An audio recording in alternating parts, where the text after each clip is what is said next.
जय श्री कृष्ण। आप सभी को आषाढ़ मास के चौथे दिन की ढेरों शुभकामनाएं। प्रिय भक्तों, कल के तृतीय अध्याय में आपने सुना कि किस प्रकार महाराज सगर के 60,000 पुत्र महर्षि कपिल के क्रोध से भस्म हो गए। फिर उनके वंश में महाराज भगीरथ ने जन्म लेकर अपने पितरों के उद्धार का महान संकल्प लिया। आपने यह भी सुना कि राजा भगीरथ ने कैलाश पर्वत पर भगवान आशुतोष की कठोर तपस्या की। उनकी निष्काम भक्ति से प्रसन्न होकर भगवान शिव ने अपनी जटाओं में विराजमान मां गंगा को पृथ्वी पर अवतरित होने की अनुमति दी। मां गंगा ने राजा भगीरथ के साथ चलकर उनके पूर्वजों का उद्धार किया और तभी से वे भागीरथी गंगा के नाम से संपूर्ण संसार में पूजित हो गईं। किंतु भक्तों, क्या गंगा का महात्म्य केवल यहीं समाप्त हो जाता है? क्या भगवान शिव ने गंगा के विषय में और भी कोई गुप्त रहस्य बताया था? आषाढ़ मास में कौन सा ऐसा दिव्य व्रत, दान या धर्म है जिससे मनुष्य जन्म जन्मांतर के पापों से मुक्त होकर भगवान की विशेष कृपा प्राप्त करता है? इन्हीं दिव्य रहस्यों का वर्णन आज हम आषाढ़ मास महात्म्य के चतुर्थ अध्याय में सुनेंगे। तो आइए श्रद्धा, विश्वास और एकाग्र मन से इस पावन कथा का श्रवण करें। देवर्षि नारद ने विनम्रता पूर्वक कहा, हे पितामह, आपके श्रीमुख से यह पवित्र कथा सुनते सुनते भी मेरे मन की तृप्ति नहीं होती। आपने महर्षि गौतम द्वारा पृथ्वी पर लाई गई पावन गौतमी गंगा का महात्म्य सुनाया। अब कृपा करके उसके विभिन्न तीर्थों, उनके पुण्य, उनके इतिहास और उनके अद्भुत महात्म्य का भी विस्तार पूर्वक वर्णन कीजिए। देवर्षि नारद की यह प्रार्थना सुनकर श्री ब्रह्मा जी प्रसन्न होकर बोले, हे नारद, गौतमी गंगा के तट पर स्थित सभी तीर्थों का पूर्ण वर्णन करना मेरे लिए भी संभव नहीं है। उनके महात्म्य का अंत न मैं जानता हूं और न ही कोई अन्य जान सकता है। फिर भी तुम्हारे कल्याण के लिए मैं उनमें से कुछ प्रमुख तीर्थों का वर्णन करता हूं। तुम साथ एकाग्र होकर सुनो। सबसे पहले मैं उस महान तीर्थ का वर्णन करता हूं जहां स्वयं भगवान शिव महर्षि गौतम के समक्ष प्रकट हुए थे। वह पवित्र स्थान त्र्यंबक तीर्थ के नाम से प्रसिद्ध है। यही गौतमी गंगा अर्थात गोदावरी का उद्गम स्थल है। यह तीर्थ मनुष्य को भोग और मोक्ष दोनों प्रदान करने वाला है। जो श्रद्धा पूर्वक यहाँ स्नान, दान, जप और भगवान त्र्यंबकेश्वर का पूजन करता है, उसके समस्त पाप नष्ट हो जाते हैं और उसे भगवान शिव की विशेष कृपा प्राप्त होती है। इसके पश्चात दूसरा महान तीर्थ है वराह तीर्थ। अब मैं तुम्हें उसके प्रकट होने का पावन इतिहास सुनाता हूं। प्राचीन काल में सिंधुसेन नाम का एक अत्यंत बलशाली राक्षस हुआ। उसने देवताओं को युद्ध में पराजित कर दिया और समस्त यज्ञों को छीनकर रसातल लोक में ले गया। यज्ञों के लुप्त हो जाने से पृथ्वी पर धर्म का लोप होने लगा। देवताओं ने विचार किया, यदि यज्ञ ही नहीं रहेंगे तो न देवताओं को हवि प्राप्त होगी, न धर्म बचेगा और न ही लोक परलोक की व्यवस्था चल सकेगी। यह सोचकर इंद्र सहित सभी देवता रसातल में पहुंचे और सिंधुसेन से युद्ध किया, किंतु उस महाबली राक्षस को वे परास्त न कर सके। तब सभी देवता भगवान श्री हरि विष्णु की शरण में गए और हाथ जोड़कर बोले, हे जगत पालक, सिंधुसेन ने समस्त यज्ञों का हरण कर लिया है। हमारे सभी प्रयत्न विफल हो गए। अब केवल आप ही हमारी रक्षा कर सकते हैं। देवताओं की प्रार्थना सुनकर भगवान विष्णु ने उन्हें आश्वस्त करते हुए कहा, देवताओं, तुम लोग निश्चिंत होकर स्वर्ग लौट जाओ।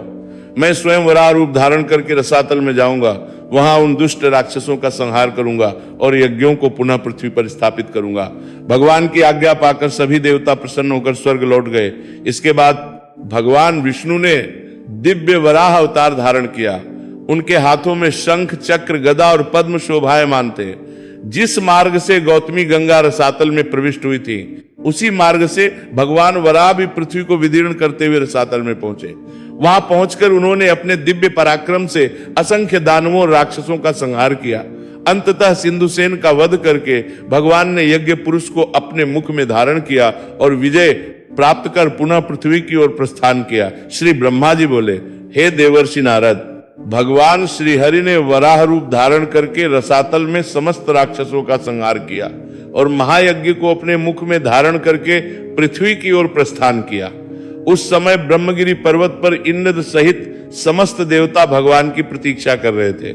जैसे ही भगवान वराह रसातल से बाहर प्रकट हुए, संपूर्ण दिशाएं उनके दिव्य तेज से प्रकाशित हो उठी। देवताओं ने आनंद पूर्वक उनका जयघोष किया और पुष्पों की वर्षा करने लगे। राक्षसों के साथ हुए भीषण युद्ध के कारण भगवान श्रीहरि का दिव्य शरीर रक्त से लथपथ हो गया था। तब उन्होंने गौतमी गंगा के पवित्र जल में स्नान करके अपने अंगों को शुद्ध किया जहां भगवान ने अपने शरीर को पवित्र किया, वही स्थान आगे चलकर वराह कुंड के नाम से प्रसिद्ध हुआ। इसके पश्चात भगवान ने अपने मुख में धारण किए हुए महायज्ञ को बाहर निकालकर देवताओं को सौंप दिया। इस प्रकार यज्ञ का पुनः प्रादुर्भाव हुआ और देवताओं ने विधि पूर्वक यज्ञों का संचालन आरंभ किया। इसी कारण यह वराह तीर्थ समस्त तीर्थों में अत्यंत पवित्र माना गया है। जो मनुष्य श्रद्धा और भक्ति से यहाँ स्नान करता है, दान देता है, भगवान विष्णु का पूजन करता है अथवा अपने पितरों का तर्पण करता है, उसे अनेक अश्वमेध यज्ञों के समान पुण्य प्राप्त होता है। जो भक्त यहाँ अपने पितरों का स्मरण करता है, उसके पितृ समस्त पापों से मुक्त होकर उत्तम लोकों को प्राप्त होते हैं। हे नारद, अब मैं तुम्हें एक और महान तीर्थ का महात्म्य सुनाता हूँ। गौतमी गंगा के तट पर कुशावर्त तीर्थ नाम का अत्यंत पवित्र स्थान है।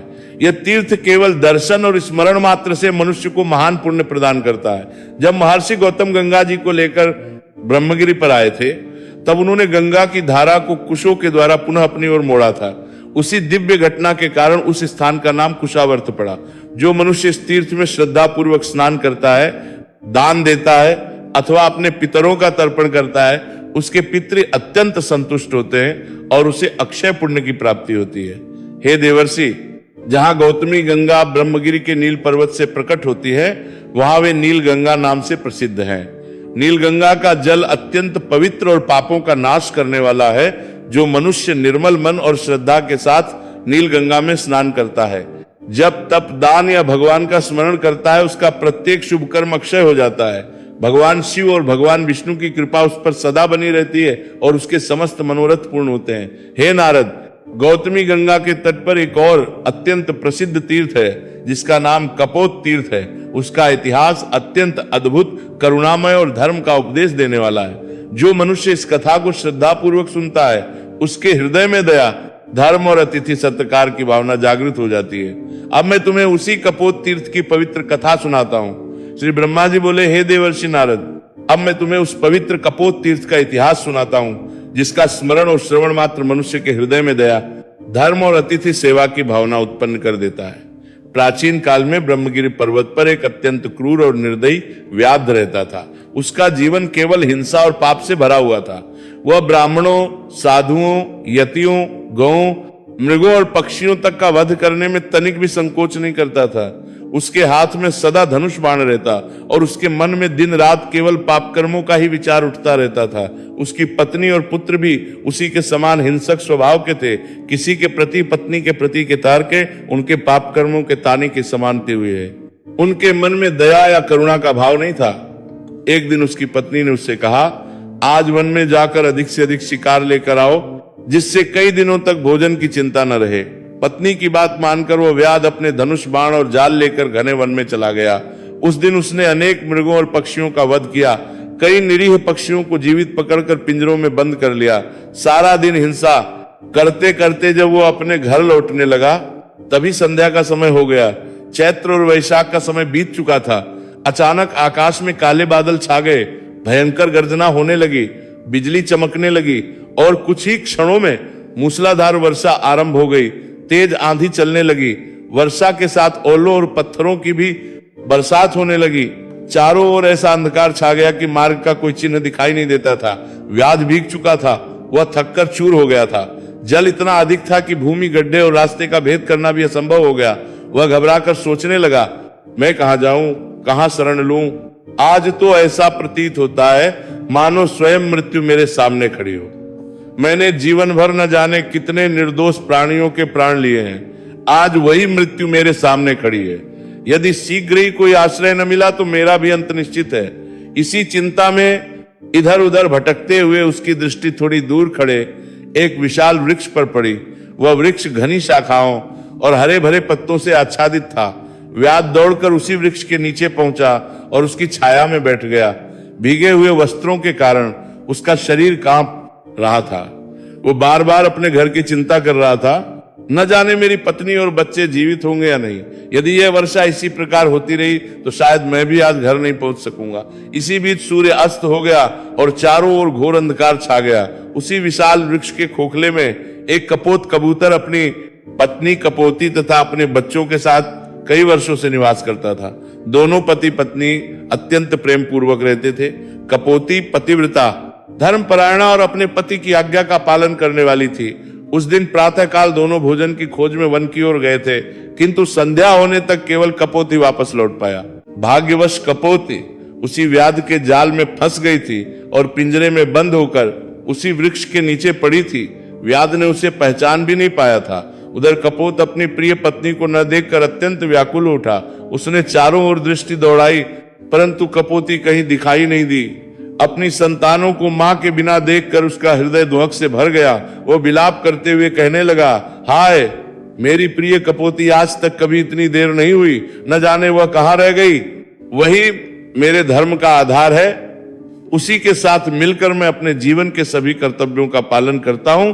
वही मेरे सुख दुख की सच्ची सहभागी है।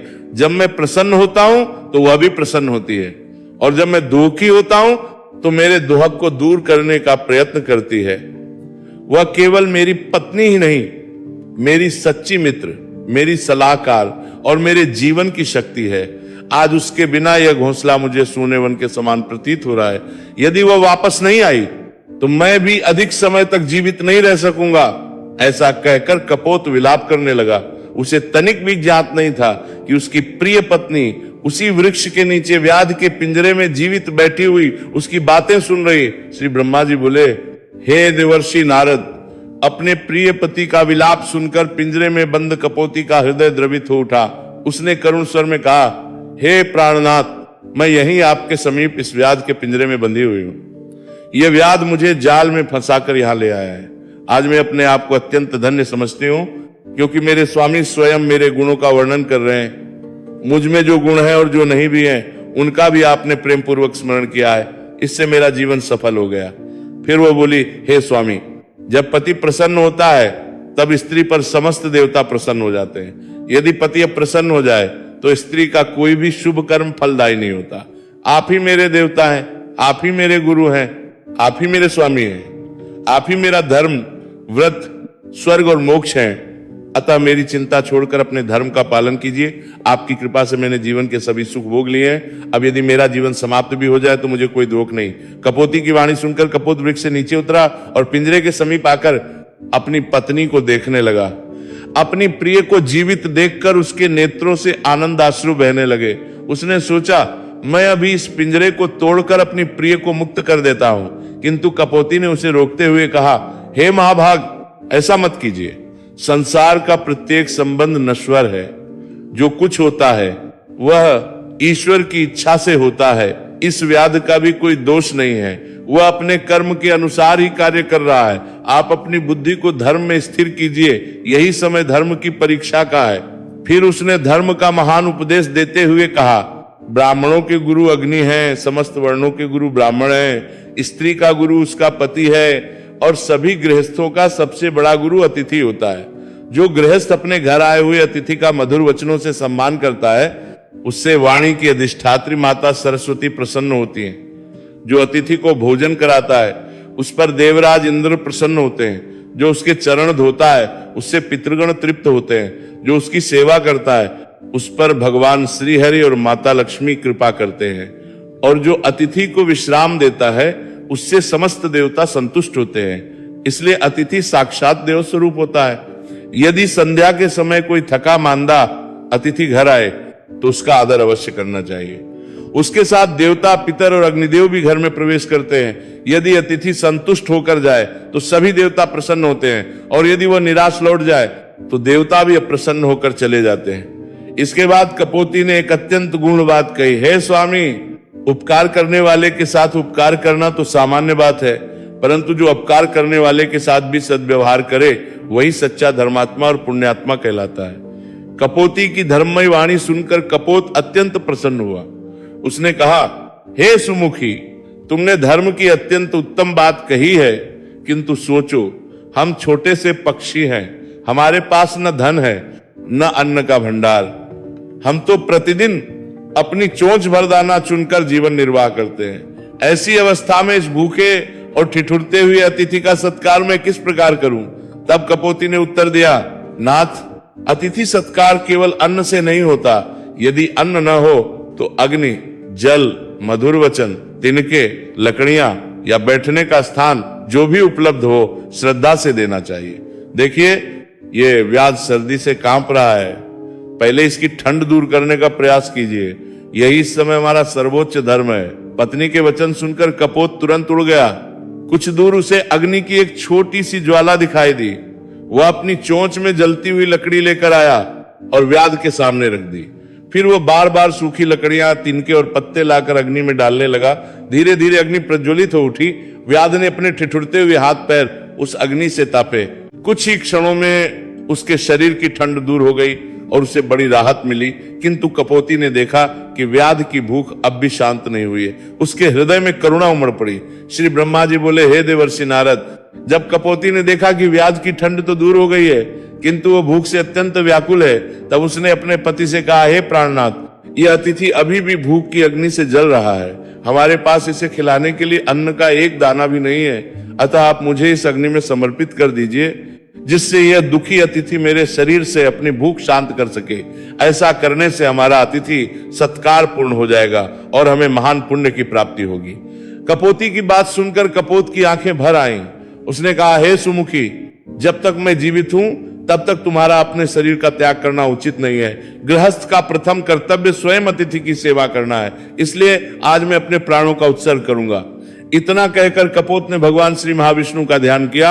आज मैं अग्नि की 3 बार परिक्रमा की और व्याध की ओर देखकर विनम्रता से बोला, हे अतिथि, कृपया मेरे शरीर को स्वीकार करके अपनी भूख शांत कीजिए।